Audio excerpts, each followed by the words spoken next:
Mga master, okay lang bang? Huwag niyong skip ang mga ads sa aking mga video kung okay lang mga master. Salamat sa solid na suporta po. Yon, what's up mga masters? Nandito na naman tayo sa panibagong araw, panibagong kabanata na naman ang pagsasama-samahan natin ngayon guys.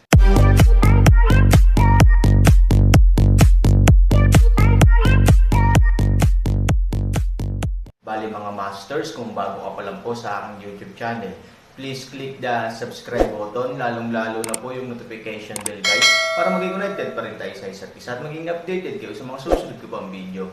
Bali mga masters, bago natin umpisahan ng kwento ay mag-shoutout po muna tayo para sa mga solid nating tagapakinig. Shoutout kay Raimundo Dayundon at shoutout kay Jorel Hodires. Yun na nga mga masters, no? Bali hindi na ito patagalin. In 3, 2, 1, let's go! Lumingon si Aaron at nakita si Ivory, na pilit na ngumiti. Masayang masaya ako noong kumakain at umiinom ako ngayon lang. Paano ako? Nag-aalalang tumingin sa kanya si Ivory. Si Han Sanchen ay hindi isang emosyonal na tao. Alam niyang may dahilan ang kanyang kalungkutan. Well, I'm really happy for them to have such a rapid growth.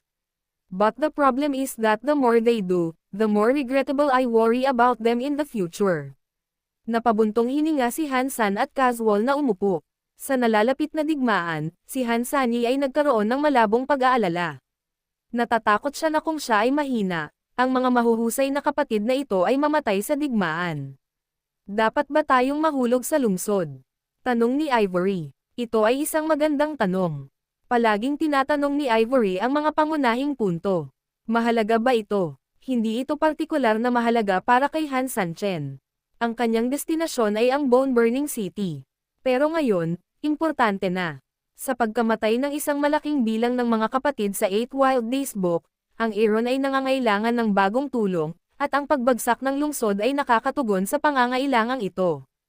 Pangalawa, matapos kunin ang lungsod, maingat na pinag-aralan ni Han Sanchen ang mapa ng lupain ng demonyo, na siyang pangunahing punto upang kumonekta sa loob at labas ng lupain ng demonyo. Maaari itong lumabas mula sa labas at pumasok sa loob.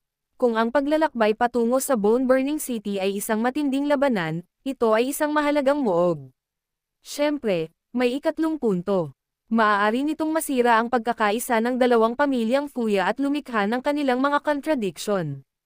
Kaya, sa anumang kaso, ang pagbagsak ng lungsod ay naging isang punto na ang Aaron ay hindi maaaring sumuko kung gusto niyang sumuko. Kung magkakaroon lang ako ng mas maraming oras, tiwala ako na makakapaglatag ako ng magandang pundasyon para sa kanila. Kung ganoon, maaaring mas maliit ang mga nasawi. Napabuntong hininga si Han Sanchen. 3. Huwag mong sisihin ang iyong sarili. Ginawa mo ang iyong makakaya. Tinapik ni Ivory ang balikat ni Aaron at inaliw siya, gawin mo ang iyong makakaya at makinig sa langit. Tumanggaw si Han 3000, I see. Kapag natapos na nila ang kanilang pagkain, gawin natin ang pangalawang hakbang. Okay. Tumayo si Aaron at hinayla si Ivory pataas. Nagkatinginan sila at ngumiti. Pagkatapos ay bumalik sila sa bahay na gawa sa kahoy. Hindi naapektuhan ang ingay ng bahay na gawa sa kahoy sa kalahatian nilang pag-alis. Ang kagalakan ay tumagal hanggang hating gabi, at sa wakas ay halos tumigil. Gayunpaman, nangangahulugan din ito na ang gawain ni Han Sanchen ay kasisimula pa lang. Mabilis niyang pinabalik ang mga taong ito sa lungsod ng Gailuo, at pagkatapos ay ibinalik niya ang lahat ng natitirang tao sa lungsod sa aklat ng 8 ilang. Kabilang sa mga ito, mayroong mga sugatang matatandang miyembro tulad ni Moyang at Mobitian, gayon din ang malaking bilang ng mga sundalo sa lungsod.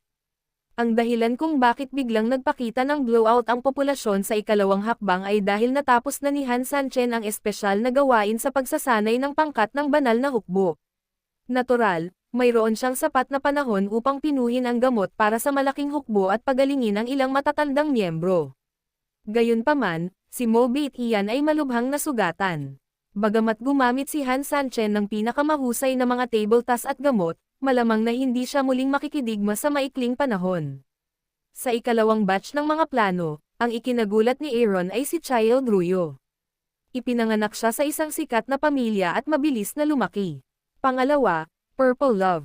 Hindi ko alam kung bakit siya nasugatan, ngunit nitong mga nakaraang araw, mabilis na umunlad ang batang babae at ipinakita ang kanyang talento at talento ng banal na walang kamatayang katawan sa nilalaman ng kanyang puso, maging si Han Sanchen, isang pervert, ay hindi napigil ang mapaungol at mapangangga nang makita ang kanyang pagganap. Kung sinabi niyang isa siyang malaking pervert, siguradong maliit na pervert ang babae. Sa paglipas ng panahon, kahit na makilala ko siya, tiyak na mahihirapan ako. Sa wakas, ito ay Wang Simon. Kahit na ang hitsura at ugali ng batang babae ay ganap na dalawang extreme, mayroon siyang kanyang mga kwalifikasyon at kapital. Kung ano ang itinuro sa kanya ni Han Sanchen, halos na pag-aralan niya ang isang bagay. Bagamat hindi siya kasing galing ni Han Sanchen, higit pa siya sa iba, mukhang kailangan kong bigyang pansin ang mga taong ito sa hinaharap. Walang magawa si Han 3000. Sa oras na ito, lumapit din si Ivory at malumanay na sinabi sa tenga ni Han Sanchen,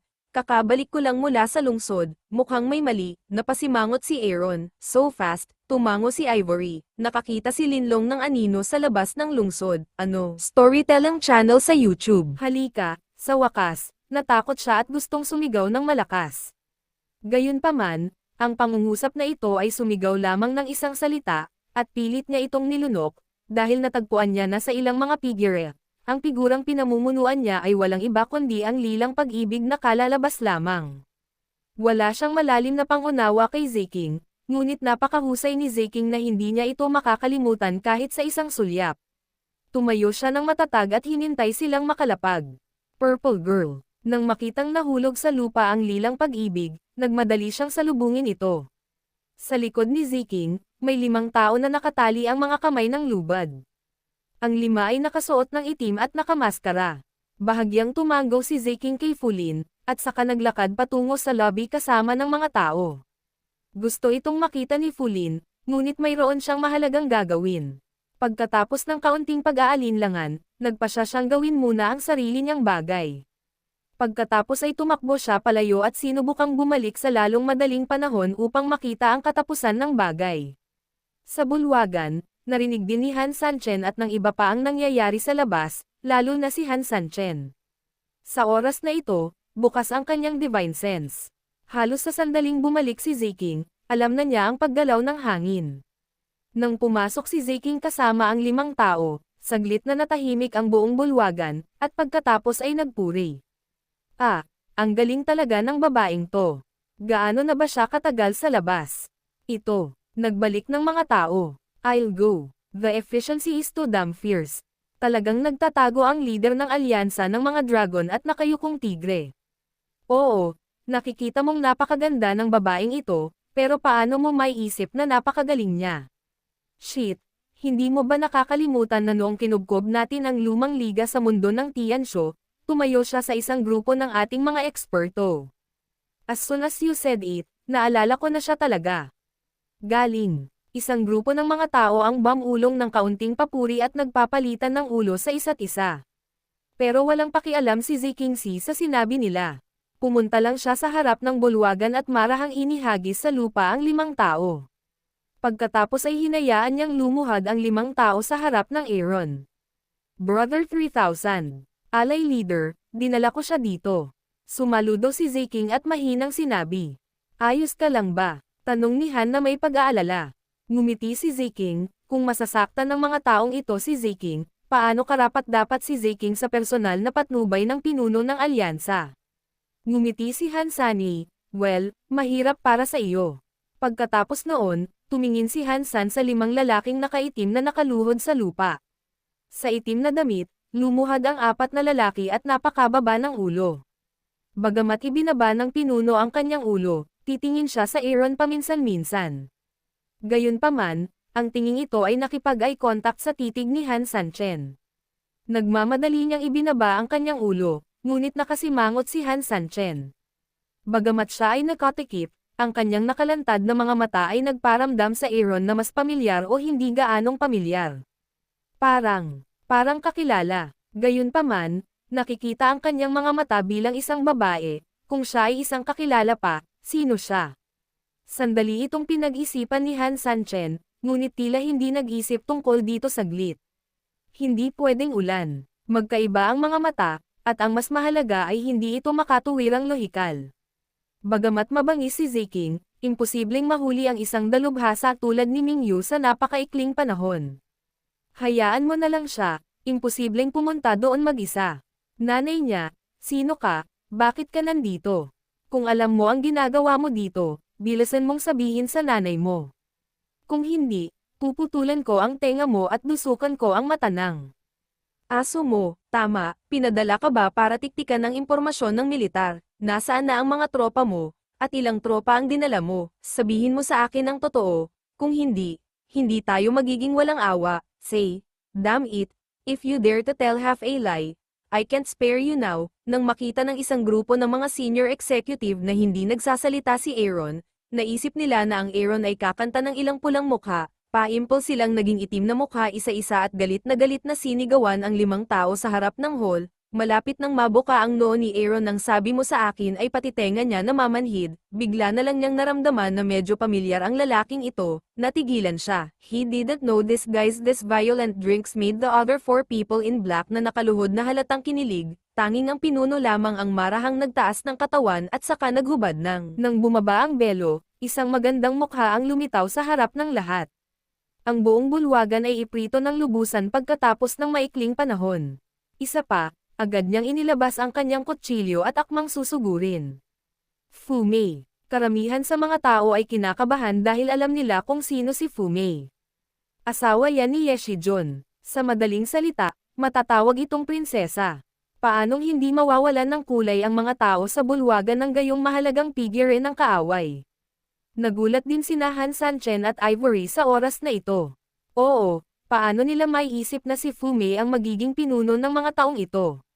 Bang! Sa tarangkahan ng bulwagan, si Fu Lin, na nagmamadaling tapusin ang pagtatanggol ng lungsod at gustong magmadaling bumalik, ay biglang nagkaroon ng blanko sa kanyang isip at lubos na umasa sa tarangkahan ng bulwagan. Ang mga assassin at especially iyan na nahuli nila, paanong? How could they be their own sisters? Bagamat namuhunan siya sa Aaron, at naging hindi mapaglabanan ang puwersa ng kanyang kapatid, pagkatapos ng lahat, ito ay isang digmaang pangkapangyarihan. Hindi niya akalain na balang araw ang kanyang kapatid na babae.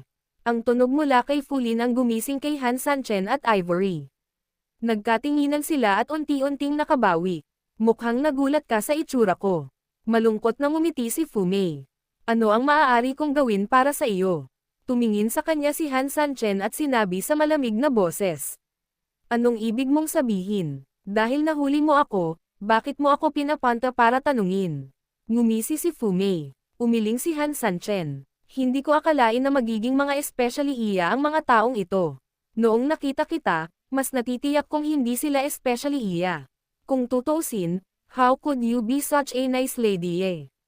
My brother-in-law, my sister. Gusto lang siguro akong makita ng ate ko. She meant no harm. Sa oras na ito, nagising din si Fu Lin, mabilis na naglakad patungo sa bulwagan, nagmamadaling nakiusap kay Aaron, at pagkatapos ay lumapit siya kay Fu Mei at sinabing, Kuya, pumunta ka ba para makita ako? Sinubukan ni Fu Lin ang kanyang makakaya na imulat ang kanyang mga mata, umaasang mauunawaan ni Fu Mei ang kanyang kahulugan at mabilis na makikipagtulungan. Sa bagay, sarili niyang kapatid ito. Paanong tatayo si Fu Lin? Kung pupunta ako para makita ka, mas malala pa. Ngayon ay puspusan na ang dalawang panig. Ang iyong mga kapatid ay nasa labanan, ngunit nagkita sila bago ang digmaan. Fu Lin, ito ay isang krimen na nakakagambala sa moral ng mga hukbo. Hindi ka ba natatakot na madismiss at maimbestigahan? Malamig na bulong ni Ivory. Medyo natarante si Fu Lin nang marinig ang pagsasalita. I came here alone. Kung gusto kitang sisihin, ikaw ang sisisihin ko. Wala itong kinalaman sa kapatid ko. Tumayo si Fu Mei at sumagot, hindi niya alam na pupuntahan ko siya. Bueno, halika, kalagkarin ang 5 taong ito pababa at patayin sila, upang mapalakas ang kanilang moral sa harap ng ating hukbo. Binaba ito ni Ivory. The next second, pumasok agad ang guard ng hall gate at arestuhin na ang mga tao. Mabilis na lumuhad si Fu Lin, bayaw, maligayang pagdating kay Ate Zia.